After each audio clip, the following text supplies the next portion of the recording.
nama saya Agusin Indah Rehatul Jannah, NIM T 2018-1288.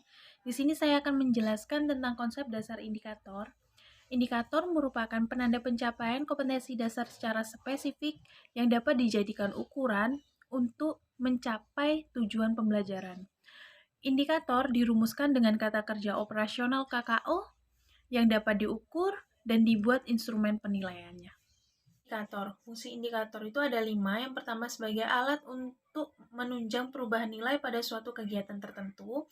Yang kedua, mengembangkan materi pembelajaran atau bahan ajar, yang mana bahan ajar perlu dikembangkan oleh seorang guru untuk menunjang kompetensi para peserta didiknya.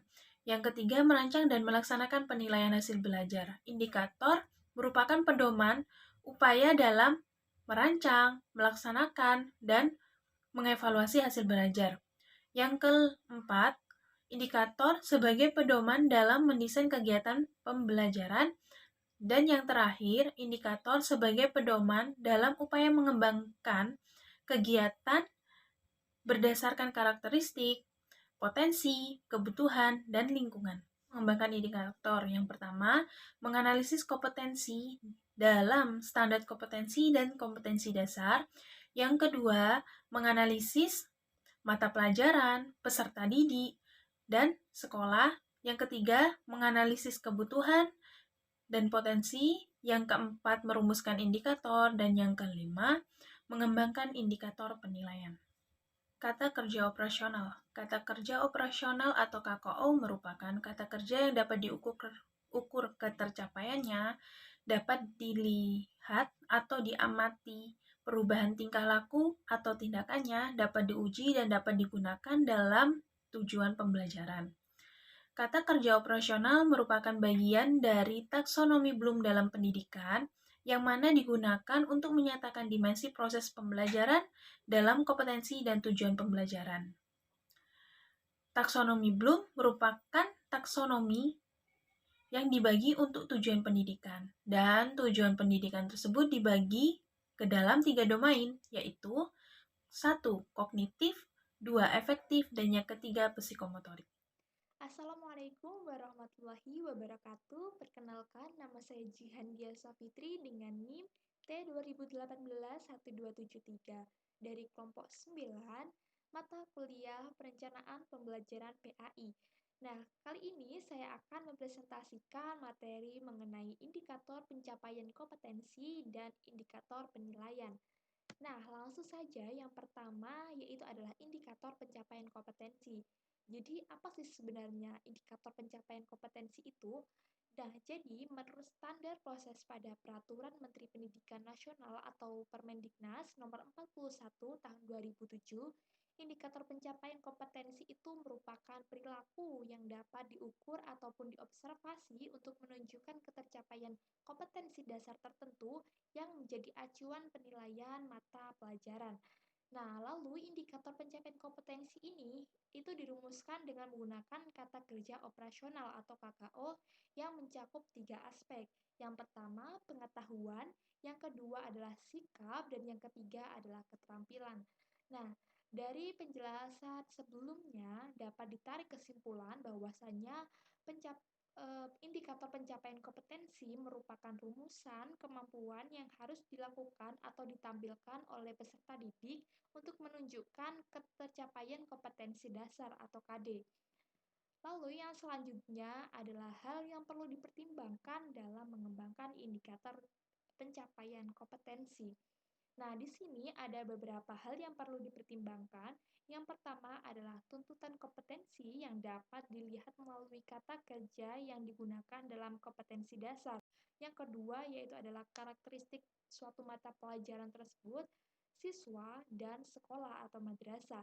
Yang ketiga adalah potensi dan kebutuhan siswa, masyarakat, dan lingkungan atau daerah sekolah atau madrasah tersebut.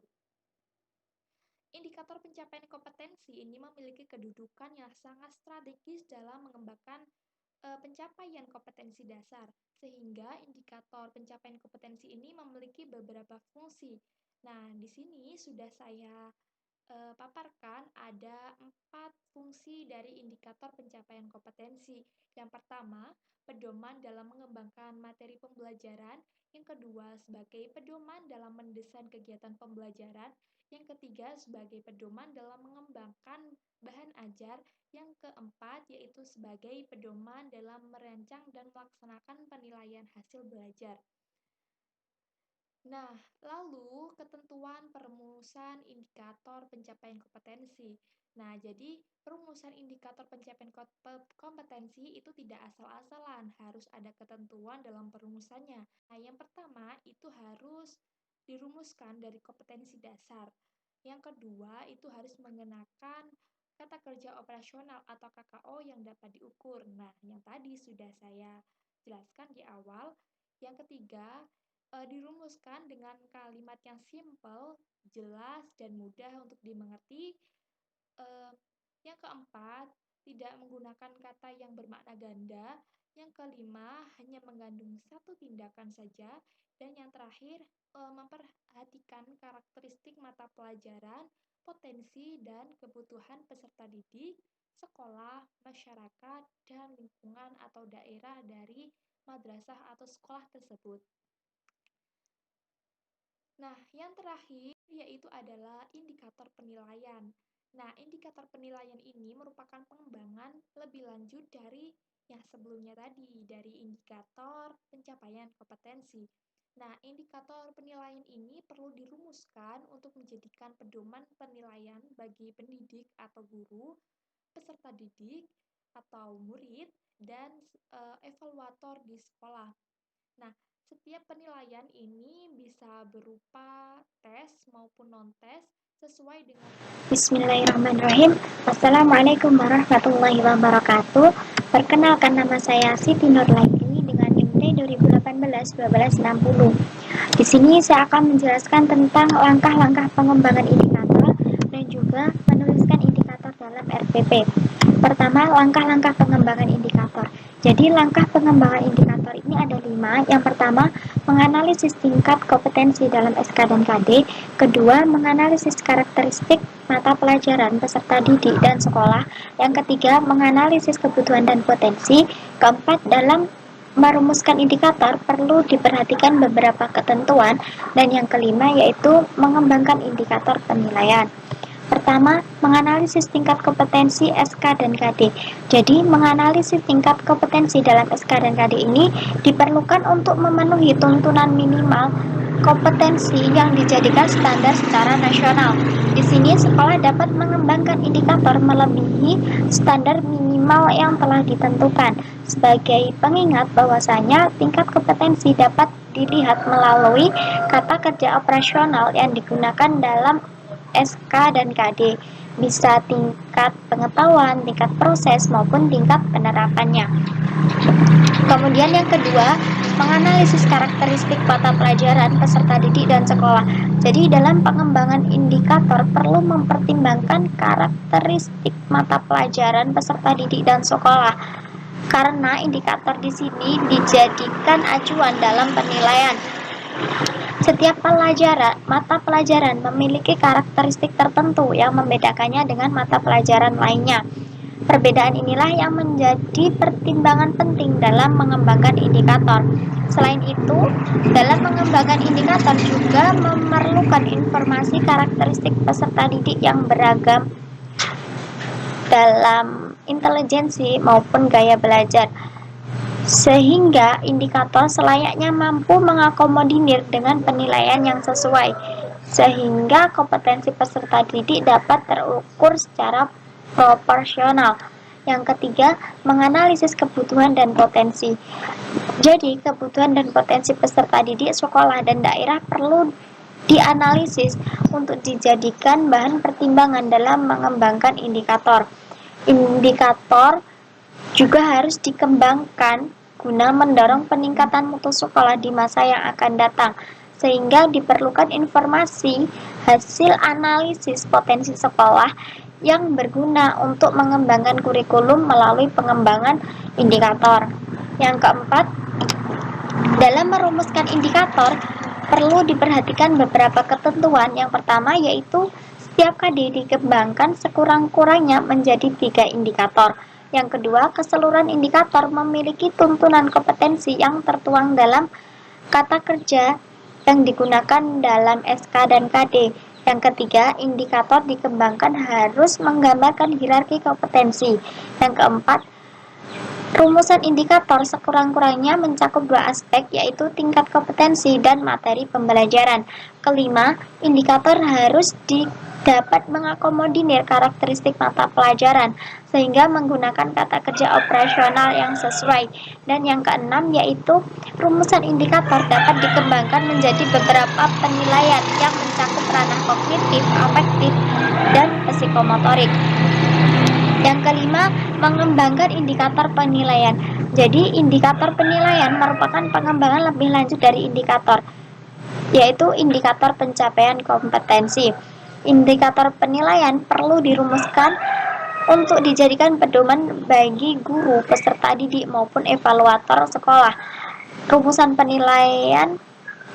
indikator penilaian memiliki batasan-batasan tertentu sehingga dapat dikembangkan menjadi instrumen penilaian, baik dalam bentuk soal, lembar pengamatan, penilaian hasil karya atau produk, termasuk penilaian diri. Selanjutnya, menuliskan indikator dalam RPP. Jadi dalam menulis atau membuat indikator perlu diingat bahwa ada tekniknya. Tekniknya yaitu dengan memecahkan kompetensi dasar menjadi yang lebih spesifik lagi. Maksudnya lebih spesifik adalah lebih detail atau merupakan bagian yang paling sederhana. Contohnya RPP, mata pelajaran PAI dan BP kelas 10, materi pokok, berbusana sesuai dengan syariat Islam. KD terbiasa berpakaian dengan syariat Islam.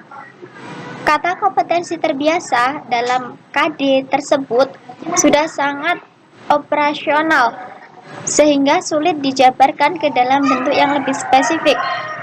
Maka indikator dari kompetensi tersebut dapat langsung diturunkan dari kompetensi dasarnya, yaitu terbiasa berpakaian sesuai dengan syariat Islam.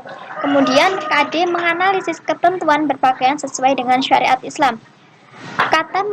Kata kompetensi menganalisis termasuk jenis kompetensi kognitif. Menganalisis merupakan jenis kompetensi kognitif. Maka indikatornya adalah yang pertama, meneliti secara lebih mendalam pemahaman Quran Surat Al-Ahzab ayat 59 dan An-Nur ayat 31 tentang berbusana muslim dan muslimah dengan menggunakan IT. Yang kedua, menganalisis ketentuan berpakaian sesuai dengan syariat Islam. Yang ketiga, menjelaskan makna yang terkandung dalam Surat Al-Ahzab ayat 59 dan An-Nur ayat 31 tentang berbusana muslim dan muslimah dengan menggunakan IT. Mungkin contohnya hanya itu. Kurang lebihnya mohon maaf. Wassalamualaikum warahmatullahi wabarakatuh. Terima kasih.